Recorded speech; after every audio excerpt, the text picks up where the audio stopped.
This past month, the seasonal demands overwhelmed me, so I decided to hit the reset button and start fresh for September. I'm sure you can all relate, so let me know how you deal with overwhelm by sharing this episode with your thoughts or commenting on one of my posts. I'll update you on all the things that are going on and give you a summary of the content from this past month, so stay tuned. So, welcome to Plants Dig Soil, a podcast about realistic regen ag.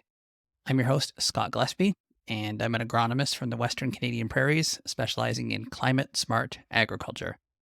I discuss scientifically proven practices that benefit the planet and, just as importantly, farmers' economic sustainability.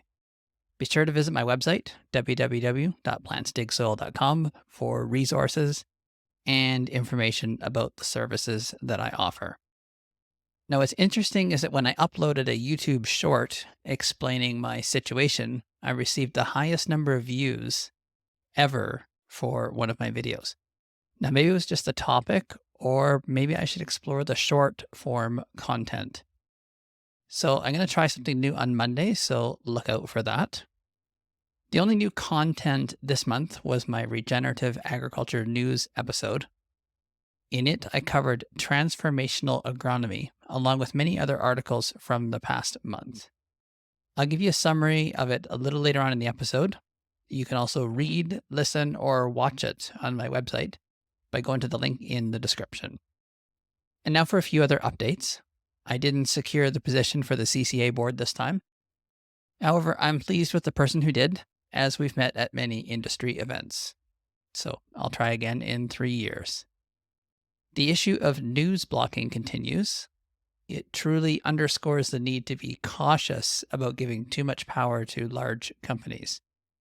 People from Yellowknife, Northwest Territories, were frustrated about the difficulty of disseminating fire information, mainly due to their heavy reliance on Facebook, or Meta, the parent company. Now, interestingly, they began sharing screenshots of the news. Now I'm back to teaching this fall at Lethbridge College. I love helping people learn new skills, so this is right up my alley. I'm teaching precision agriculture to both diploma and degree students. Now you might think that doesn't align with my usual regenerative focus, but in many ways it does. There are plenty of products out there with solutions looking for problems. Many of the same critical thinking skills can be applied when evaluating new technology. Finally, I haven't given up on the idea of creating community where things can be a little more interactive. Please share your thoughts by using a survey link that will be in the description of this episode. So thanks for your continued support. If you'd like to get an email once a month, use the MailChimp link to be added to my newsletter.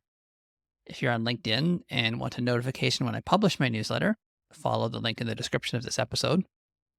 Also, if you're not already subscribed on your podcast player or on YouTube, use the links in the description or open your app right now and subscribe.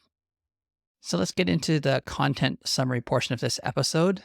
So the only one that I did this month was Transformational Agronomy, a podcast that was about the regenerative agriculture news. So that led with the article about transformational agronomy. So the summary is: embracing incremental progress. Is slow, steady progress more effective than grand schemes? An article suggests that by focusing on practical, incremental steps towards our goals might be the best way forward. So I had 7 other articles, and I'll give a 1-sentence or 1 or 2-sentence summary of each. Sustainability challenges. Farmers often face barriers in achieving sustainability goals due to vague criteria and lack of government support.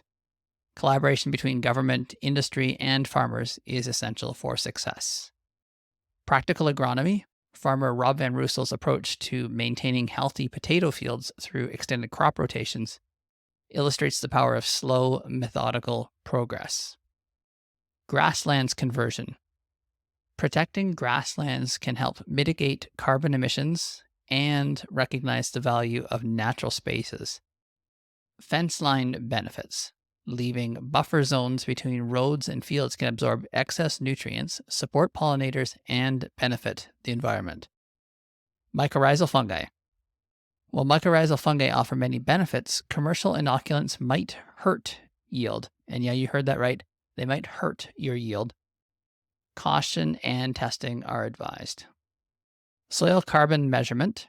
Remote sensors may not yet be capable of accurately measuring soil carbon levels, highlighting the need for caution in this area. And finally, EU soil health law. The EU is considering legislation to boost soil health, with some major companies advocating for even stronger measures.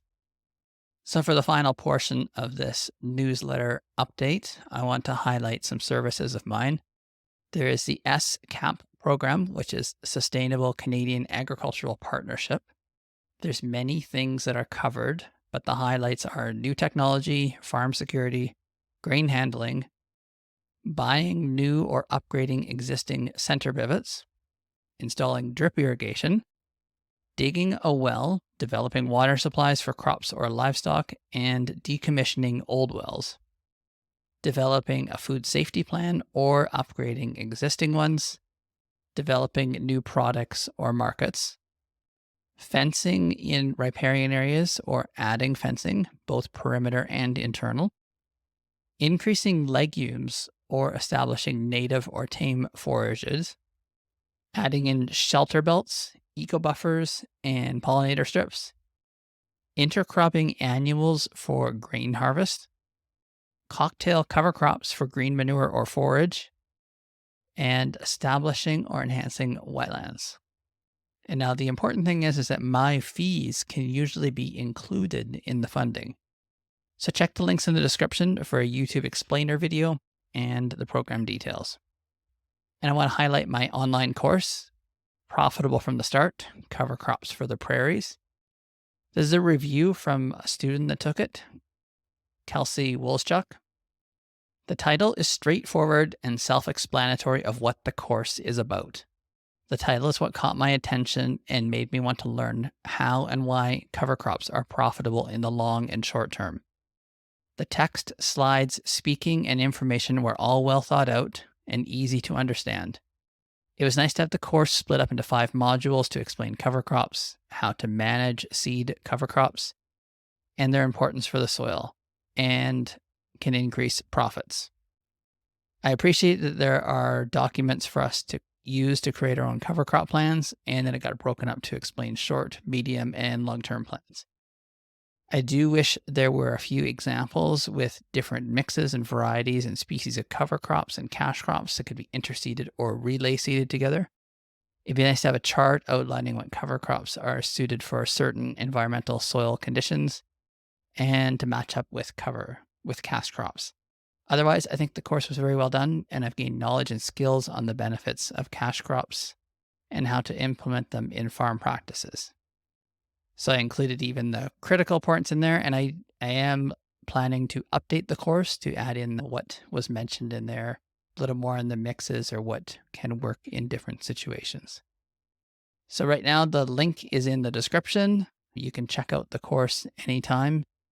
So I'd encourage you to look at that when you have a chance or when the harvest is done and when you're looking for some winter learning. And finally, I just want to highlight my consulting packages.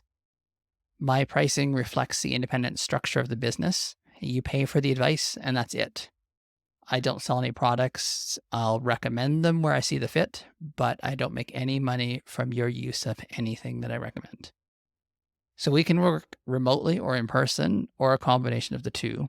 You're not tied to long-term commitments, and I give you everything up front, and you're free to implement it on your own or with another company. And of course, I always love to work with people over the long term, but it's not essential. So send me a message on my website using the link in the description if you want to discuss this more, and I will talk to you again next week.